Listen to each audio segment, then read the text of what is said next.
سورہ نساء آیت نمبر 26۔ آپ حضرات کے پاس پیج نمبر ہے 162۔ اعوذ باللہ من الشیطان الرجیم، بسم اللہ الرحمن الرحیم۔ یرید اللہ لیبین لکم وَيَهْدِيَكُمْ سُنَنَ الَّذِينَ مِن قَبْلِكُمْ وَيَتُوبَ عَلَيْكُمْ وَاللَّهُ عَلِيمٌ حَكِيمٌ۔ صدق اللہ العظیم۔ اللہم صل علی محمد النبی الأمی وعلى آلہ وسلم تسلیما کثیرا کثیرا۔ محترم سامعین کرام، اس آیت مبارکہ کا ترجمہ اللہ تبارک و تعالی ارشاد فرماتے ہیں، یرید اللہ لیبین لکم، اللہ تبارک و تعالی چاہتے ہیں کہ تمہارے لیے وہ ان احکامات کو بیان کر دیں، ان چیزوں کو واضح کر دیں۔ وَيَهْدِيَكُمْ سُنَنَ الَّذِينَ مِن قَبْلِكُمْ، اور تم سے پہلے جو لوگ گزرے ہیں ان کے احوال کو تمہارے سامنے بتا دیں، تمہیں بتا دیں۔ وَيَتُوبَ عَلَيْكُمْ، اور تمہاری طرف توجہ فرمائے، رجوع کریں۔ وَاللَّهُ عَلِيمٌ حَكِيمٌ،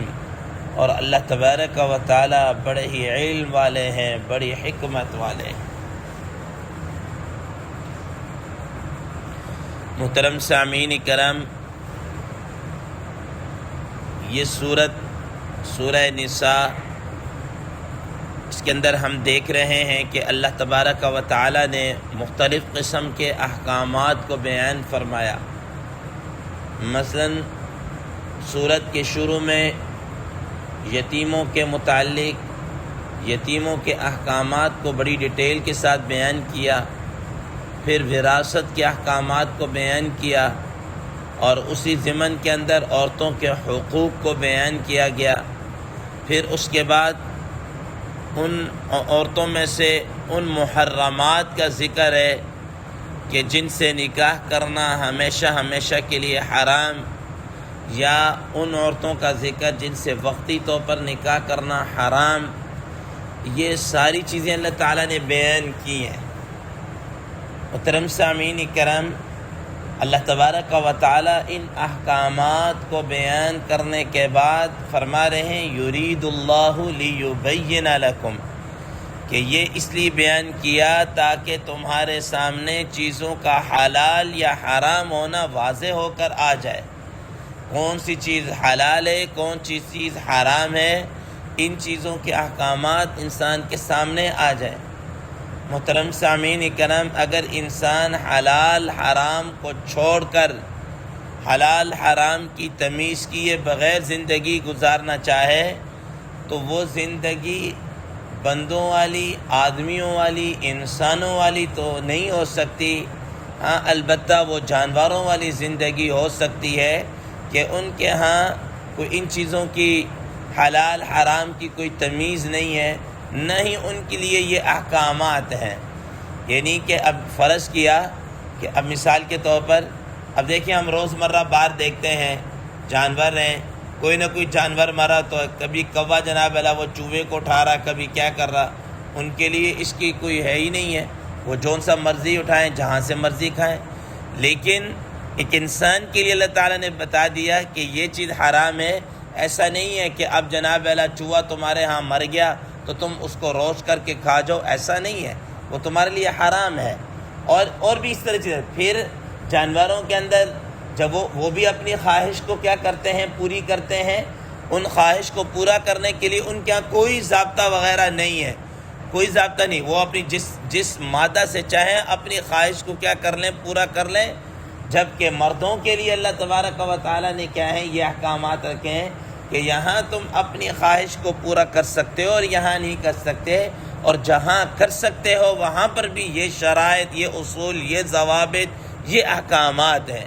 یہ اللہ تبارک و تعالیٰ نے انسان یرید اللہ لیبین لکم، کہ اللہ تبارک و تعالیٰ تمہارے لیے احکامات کو، تمہارے لیے ہدایات کو، تمہارے لیے ان حلال اور حرام ان ساری چیزوں کو کیا کر دیں، واضح کر دیں۔ فرمایا وَيَهْدِيَكُمْ سُنَنَ الَّذِينَ مِنْ قَبْلِكُمْ، اور اسی طریقے سے تم سے پہلے جو لوگ گزرے ہیں ان کے طور طریقے، عادات، ٹھیک ہے نا، یہ ان کے احوال، یہ بھی تمہارے سامنے کیا کر دیں، واضح کر دیں، بیان کر دیں۔ محترم سامعین کرام، اب مثال کے طور پر ہم قرآن مجید کے اندر پڑھتے ہیں کہ اس قرآن مجید میں اللہ تبارک و تعالیٰ نے کئی نیک لوگوں کا تذکرہ کیا ہے، اور ان نیک لوگوں میں سب سے پہلے نمبر پر حضرات انبیاء علیہ السلام آتے ہیں، ٹھیک ہے نا۔ اب دیکھ لیجیے موسیٰ علیہ السلام کا ذکر ہے، سیدنا ابراہیم علیہ السلام کا ذکر ہے، حضرت ہارون علیہ السلام، حضرت زکریا، حضرت یحییٰ، حضرت یعقوب، حضرت یوسف علیہ السلام،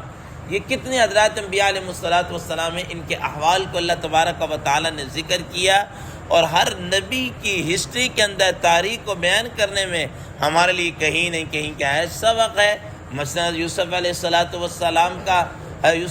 السلام کا تذکرہ کر کے بتا دیا کہ انسان جوانی ہو، بھرپور جوانی ہو، ہر طرح کی سہولیات اور سب چیزیں دستیاب ہوں، اور اس صورت کے اندر بھی انسان کو اگر کوئی گناہ کی دعوت ملے تو وہ اپنے آپ کو کہہ دے کہ میں اللہ کی پناہ میں آتا ہوں، اللہ سے میں ڈرتا ہوں، یہ بیان کر دیا۔ اور ہر نبی کی ہسٹری کے اندر کوئی نہ کوئی انسان کے لیے کیا ہے، رہنمائی کا پہلو موجود ہے، ٹھیک ہے۔ اسی طریقے سے حضرات انبیاء علیہ السلام سے ہٹ کر کی شخصیات ایسی ہیں جو اللہ تعالیٰ کی بڑی نیک ہیں، ان کے تذکرہ کیے ہیں۔ مثال کے طور پر آپ ذوالقرنین کو دیکھ لیجئے کہ ذوالقرنین کا تذکرہ کیا کہ باوجود مشرق اور مغرب کی حکومت اور سلطنت اس کو ملی ہے، ٹھیک ہے نا، مشرق اور مغرب کی سلطنت اور حکومت اس کو ملی ہے، لیکن اس کے باوجود عدل و انصاف کا دامن اس نے ہاتھ سے نہیں چھوڑا، مظلوموں کی مدد، ان پر خرچ کرنا، اور یہ ساری چیزیں کیا ہے، ذکر کی ہے۔ اسی طریقے سے دیکھ لیجیے سیدنا حضرت لقمان علیہ السلام کا تذکرہ کیا، جن کے متعلق آتا ہے کہ وہ اللہ کے نبی تو نہیں تھے لیکن بڑے ہی کیا ہے، اللہ تعالیٰ کی طرف سے ان کو حکمت اور دانائی عطا کی گئی ہے۔ اب آپ ان کے جو احوال سورہ لقمان کے اندر دیکھ لیجئے کہ کس طریقے سے بچوں کی تربیت کرتے ہوئے کیا ہے نظر آ رہے ہیں، لوگوں کی تربیت کرتے ہوئے نظر آ رہے ہیں، اپنے بچے کو کس انداز سے، یا بنی لا تشرک باللہ، یا بنی اقم الصلاۃ وامر بالمعروف وانہی عن المنکر واصبر علی ما اصابک، ٹھیک ہے نا، کہ نماز پڑھنی ہے، شرک نہیں کرنا، نیکی کے کام کرنے ہیں، برائی سے اپنے آپ کو بچانا ہے، اور تکبر کے اندر نہیں آنا، یہ نہیں کرنا، وہ نہیں کرنا۔ کس انداز کے اندر وہ اپنے بیٹوں کی تربیت کو بیان کر رہے ہیں۔ چنانچہ آج بھی اولاد کی تربیت کے متعلق کہیں بھی کوئی لیکچر، کہیں بھی کوئی بات کی جائے، سب سے پہلے بنیادی طور پر انہی آیات کو اور انہی کے ان چیزوں کو سامنے کیا بیان کیا جاتا ہے۔ تو یہ اللہ تبارک و تعالیٰ یہدیکم سنن الذین من قبلکم، کہ اس سے پہلے جو لوگ گزرے ہیں ان کے طور اطوار، احوال، حالات، یہ ساری چیزیں تمہارے سامنے کیا اللہ تعالیٰ بیان کرنا چاہ رہے ہیں۔ محترم سامعین کرام، حضرات مفسرین کرام رحم اللہ فرماتے ہیں کہ دیکھیں سنت کی جمع ہے، سنت طریقے کو کہتے ہیں، اور خود رسول اللہ صلی اللہ تعالیٰ علیہ وسلم نے جیسا کہ حدیث مبارکہ میں آتا ہے یہ بات ارشاد فرمایا کہ یہود کے 71 فرقے ہو گئے تھے، 71 فرقے، نصارہ میں 72 فرقے ہو گئے، اور میری اس امت کے اندر 73 فرقے ہوں گے، اور فرمایا کہ 73 فرقوں کے اندر نجات کون پائے گا؟ فرمایا ما انا علیہ و اصحابی، وہ طریقہ جس پر میں اور میرے صحابہ کرام رضوان اللہ تعالی علیہم اجمعین، ان کا جو طریقہ ہے وہی لوگ کیا ہے نجات پائیں گے۔ وہی لوگ کیا پائیں گے؟ نجات پائیں گے۔ اب اسی ضمن کے اندر مثال کے طور پر میں آپ کو ایک واقعہ سناتا ہوں۔ حضرت عبداللہ ابن مسعود رضی اللہ تعالی عنہ، ان کے متعلق آتا ہے کہ گورنر تھے ایک علاقے کے، کوفہ کے یا ان کسی علاقے کے گورنر تھے۔ ان کو کسی نے آ کر بتایا کہ حضرت آپ کی زیر حکومت اور زیر گورنری فلاں مسجد کے اندر لوگ اکٹھے ہیں اور اونچی اونچی آواز سے جناب اللہ ذکر اذکار یہ اور وہ، مطلب درود شریف بھی پڑھ رہے، صلاۃ السلام بھی پڑھ رہے، یہ بھی پڑھ رہے، وہ بھی پڑھ رہے ہیں، ٹھیک ہے کہ نہیں؟ تو انہوں نے کہا کہ اوقد وقع، کیا یہ ایسے ہی کر رہے ہیں؟ ہاں کیا ایسے ہی ہو رہا ہے؟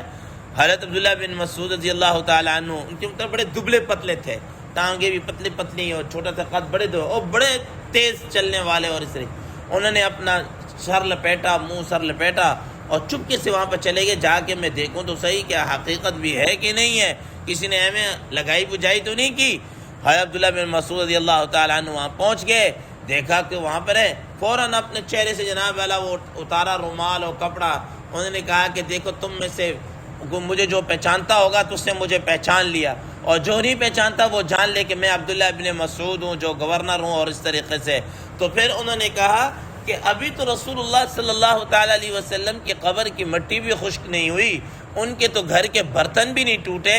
اور یہ چیزیں بھی نہیں ہو، تم نے ابھی سے جناب والا یہ دین کے اندر کھلواڑ اور یہ ساری چیزیں کیا کرنا شروع کر دیں۔ اور تو انہوں نے کہا، انہوں نے ان کو نکالا باہر، اس کو ختم کروایا کہ یہ نہیں ہو سکتا کہ عبداللہ بن مسعود کی موجودگی کے اندر اس طریقے سے کیا جائے۔ اسی طریقے سے عبداللہ بن عمر رضی اللہ تعالیٰ عنہ کے متعلق آتا ہے کہ وہ ایک مرتبہ کہ ان کے متعلق آخری عمر کے اندر ان کی بینائی چلی گئی تھی، ان کو نظر نہیں آتا تھا، یعنی نابینا ہو گئے تھے۔ ان کے خادم ان کو مسجد کے اندر لے کر جاتے تھے اور آتے تھے۔ انہوں نے مسجد کے اندر اذان ہو گئی، اذان کے بعد مسجد کے اندر سن رہے کہ وہ ایک عجیب سی آواز کے ساتھ لوگوں بھیا آؤ نماز کے لیے، نماز کے لیے آؤ، نماز کے لیے آؤ، اس قسم کے الفاظ۔ عبداللہ بن عمر رضی اللہ تعالیٰ عنہ سنا، فرمایا کہ یہ کیا بدعتیوں کی مسجد میں تم مجھے لے کر آئے، یہ کون سا طریقہ ہے کہ اذان کے بعد دوبارہ اس طرح کے اعلان کیا جا رہا ہے اور نمازوں کے لیے اکٹھا کیا اذان نہیں ہو گئی؟ کیا نبی صلی اللہ علیہ وسلم کا یہ طریقہ؟ یعنی کہ اب آپ دیکھ لیجیے اتنی چھوٹی چھوٹی سی اور باریک باتوں پر بھی ان کی گرفت، ٹھیک ہے کہ نہیں؟ اور اس وجہ سے نبی سے فرمایا کہ میں اور میرے صحابہ کرام کا جو طریقہ ہے اس پر جو چلے گا وہ نجات پا جائے گا۔ اور آج ہم اگر اپنی زندگیوں کو اگر دیکھ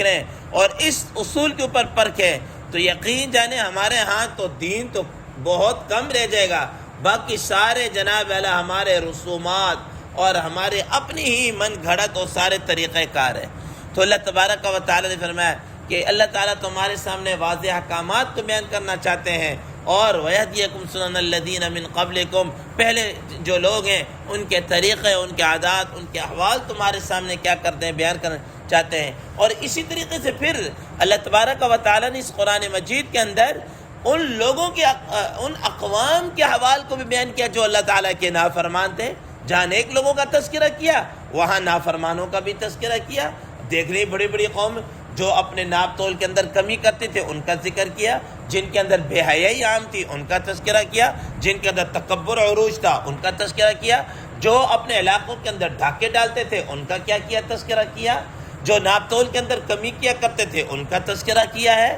الذین طغوا فی البلاد فاکثروا فیہا الفساد، کہ جو زمین کے اندر سرکش اور فساد بپا کیے ہوئے تھے، ان سب کا اللہ تعالیٰ نے کیا کیا، تذکرہ کر کے انسان کو بتا دیا کہ نیک لوگوں کا بھی تذکرہ کیا کہ ان لوگوں کے راستے پر چلنا ہے، اور فسادی اور